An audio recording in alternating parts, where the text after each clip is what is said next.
Nesse vídeo eu vou comentar sobre a reportagem de capa que saiu na revista Mundo Estranho em setembro de 2012. Essa revista aqui, onde aparece Dom Pedro com essa carinha de dor de barriga. A reportagem chama O Reverso da História. A chamada da revista coloca: o Brasil que não se aprende na escola. Antes de tudo, eu gostaria de deixar bem claro que eu não sou contra a revista Mundo Estranho, pelo contrário, eu sou assinante dela, indico a revista para os meus alunos, acho que é uma boa revista, mas essa reportagem aqui merece um pouquinho mais do comentário. Não é a primeira reportagem que a Mundo Estranho faz com esse tema, separando o que se aprende e o que na verdade seria. É um pouco complicado isso em história, se definir o que seria uma verdade histórica absoluta. Mas a estrutura da reportagem é mais ou menos assim. Aparece uma página monocromática, dizendo o que se aprende na escola, e a contraposição do que seria a verdade. Eu vou comentar mais o que eles colocam aqui como verdade. Na maior parte dos casos, eles têm uma razão interessante. Eles mostram um outro aspecto que a gente não está acostumado a ver na maior parte dos livros didáticos e que, felizmente, eu consigo trabalhar com os meus alunos. Fico até contente que a maior parte das coisas que estavam aqui eram trabalhadas em sala de aula. Só que, em alguns dos casos, uma simples explicação chamativa, o que é claro que uma revista vai tentar fazer, pode dar a entender alguma coisa não muito adequada. Eu vou ler só esses quadrinhos aqui, então. Começa aqui com: o Brasil não foi descoberto por acaso, Cabral sabia o que estava fazendo.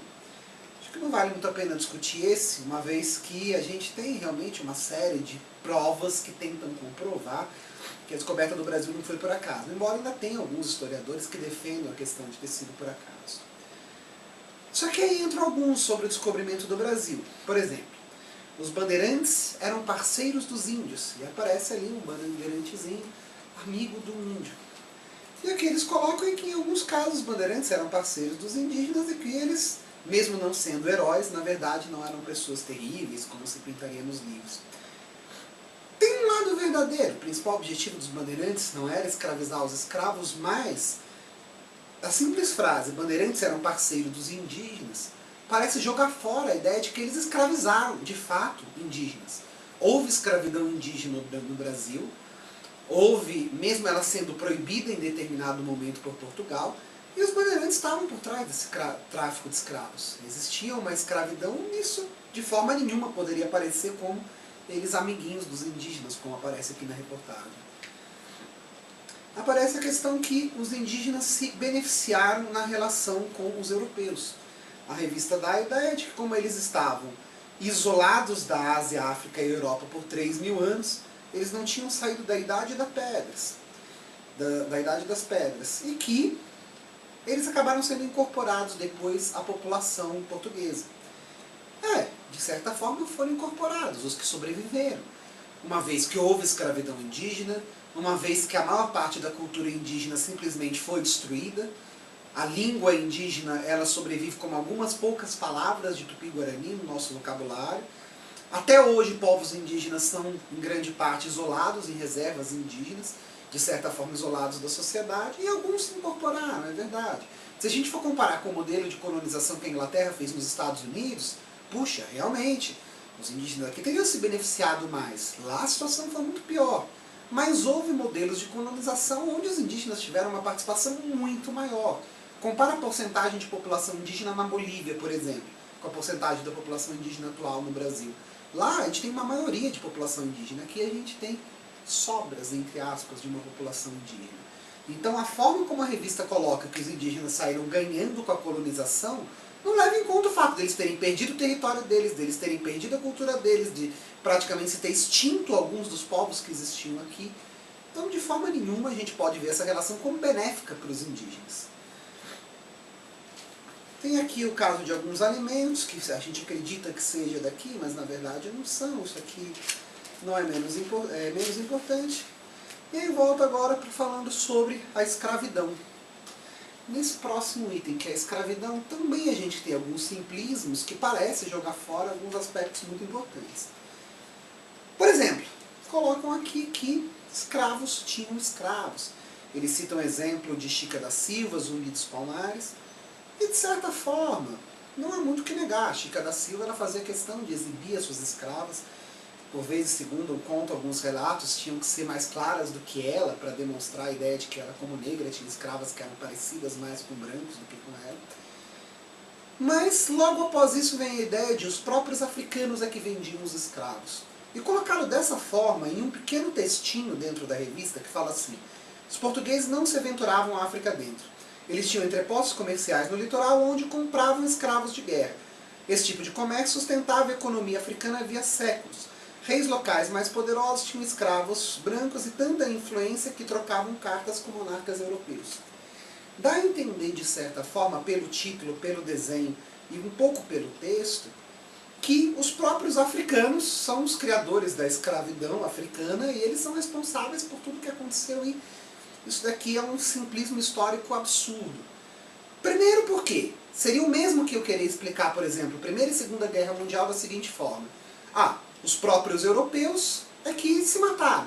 Em duas guerras os europeus saíram resolvendo matar europeus e por isso, dessa forma, eles quase exterminaram uma parte da população deles.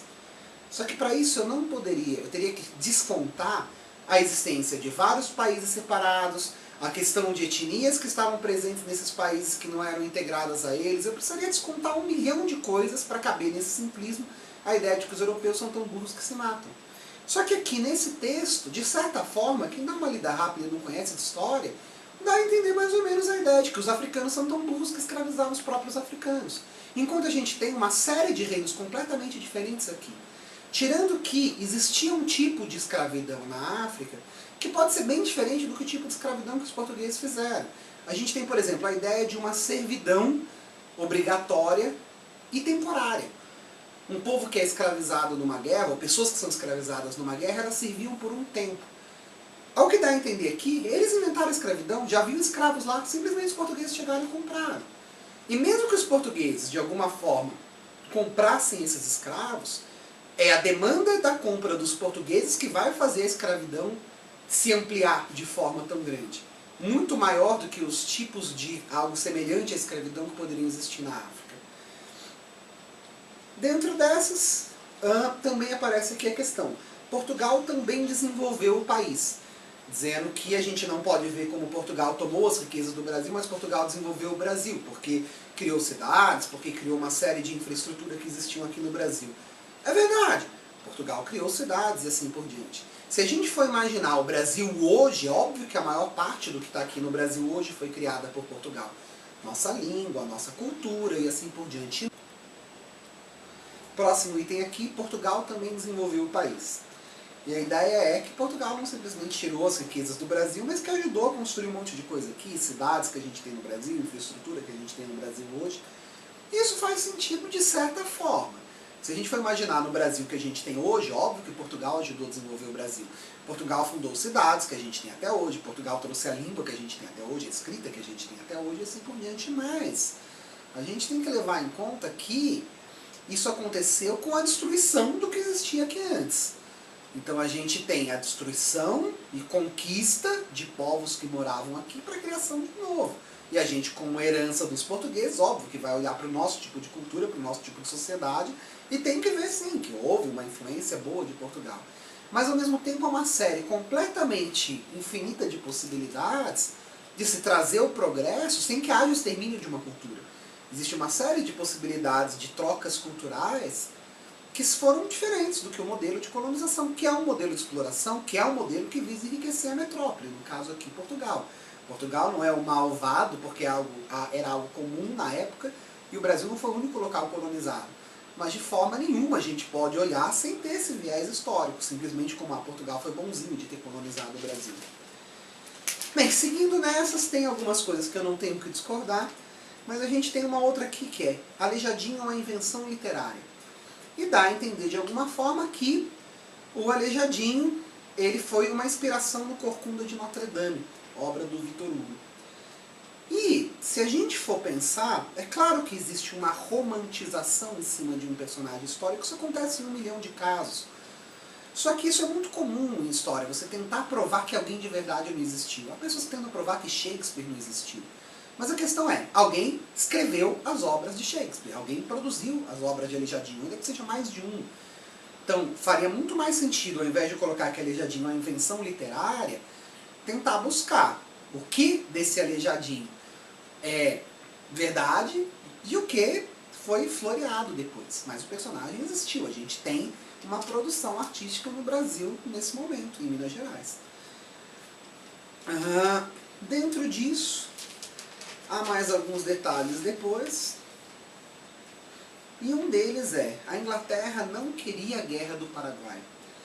E a justificativa que eles colocam aqui é que a Inglaterra já estava envolvida em uma série de outras guerras pelo mundo.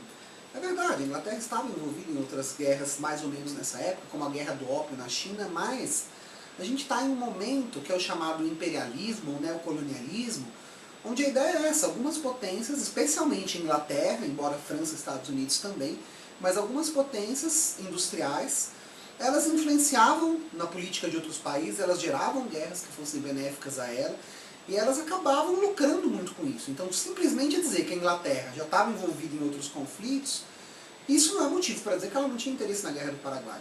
O Paraguai era uma nação que estava se industrializando mais rápido do que qualquer outra. O Paraguai ele tinha um índice de alfabetização muito maior do que o da própria Inglaterra na época, e havia sim uma grande chance do Paraguai se desenvolver economicamente com muita rapidez. Não é inimaginável isso? Basta pegar um caso de um outro país, que era recentemente independente, que era colônia, que foi explorado por séculos, e que em pouco tempo conseguiu virar sede de revolução industrial também, que é o caso dos Estados Unidos. O Paraguai era tão colônia quanto os Estados Unidos. Só que o Paraguai tinha algumas características que, caso não tivesse tido a Guerra do Paraguai, poderiam permitir que ele se desenvolvesse sim. Não há forma nenhuma da gente julgar e dizer não, a gente não pode falar que o Paraguai era importante, essa guerra... Não, a Inglaterra estava preocupada com isso, muito provavelmente sim. Porque a Inglaterra estava preocupada com a política mundial. A Inglaterra estava influenciando em questões ligadas à África, à Ásia, outras questões na América. A Inglaterra ela tomava postura semelhante à que os Estados Unidos têm hoje, em termos de querer se colocar diante das questões que estão acontecendo pelo mundo. Então é algo muito inocente imaginar que a Inglaterra não tivesse participação nenhuma na Guerra do Paraguai, ou simplesmente que ela não quisesse a guerra só porque ela estava envolvida em outros conflitos internacionais de época. Bem, seguindo a isso, a gente tem a interpretação com relação à ditadura militar no Brasil, ou a República depois disso. E uma das coisas que aparece aqui é com relação ao milagre econômico. E a revista, nesse ponto, ela defende 100% a política econômica durante a ditadura no Brasil. Coloca-se assim, entre 1969 e 1973, a economia do Brasil cresceu rápido. Por ano, em média, o produto interno bruto subiu 10% e o setor da construção civil aumentou 15%. Mas nada disso valeu a pena porque o bolo cresceu, mas não foi distribuído. Isso seria o que é ensinado nas escolas. Ora, mesmo no que é ensinado nas escolas, a revista já defende que a ditadura é boa, dizendo que o PIB cresceu muito rápido e a construção civil também. E aí, no que seria a verdade, a revista ainda coloca assim: eram tempos de ditadura e desigualdade social, realmente aumentou. Mas o crescimento econômico no começo dos anos 70 foi impressionante e benéfico, permitiu a construção de obras estruturais fundamentais como a hidrelétrica de Itaipu, a usina de Angra 1, a ponte Rio-Niterói, redes de metrô, dando a entender que basicamente o Brasil só é moderno hoje por causa da ditadura militar, ou do milagre econômico que aconteceu na ditadura militar. Em certa parte, é verdade, houve uma melhoria na infraestrutura do Brasil? Houve. Ao mesmo tempo, a criação de uma dívida externa gigantesca que praticamente escravizou o Brasil nos anos seguintes, ao mesmo tempo uma infraestrutura que de certa forma foi mal investida muitas vezes, como por exemplo a construção da Transamazônica, que gastou uma fortuna e nunca serviu para nada, como investimento em estradas, muito mais do que em ferrovias. Imagina se hoje em dia, nas grandes capitais como São Paulo e Rio de Janeiro, a gente não tivesse caminhão, porque todo o transporte industrial fosse feito por trem. Isso é uma realidade em muitos países.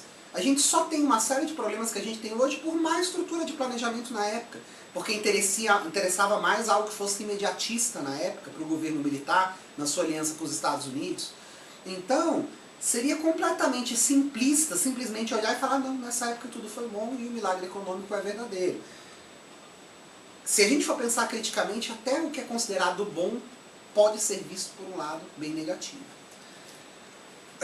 Bem, seja como for, o objetivo, volto a dizer, não é criticar a revista. Na verdade, a maior parte das coisas presentes nessa revista vem de um livro chamado Guia Politicamente Incorreto da História do Brasil, de um autor que tem o mesmo nome que eu, Leandro.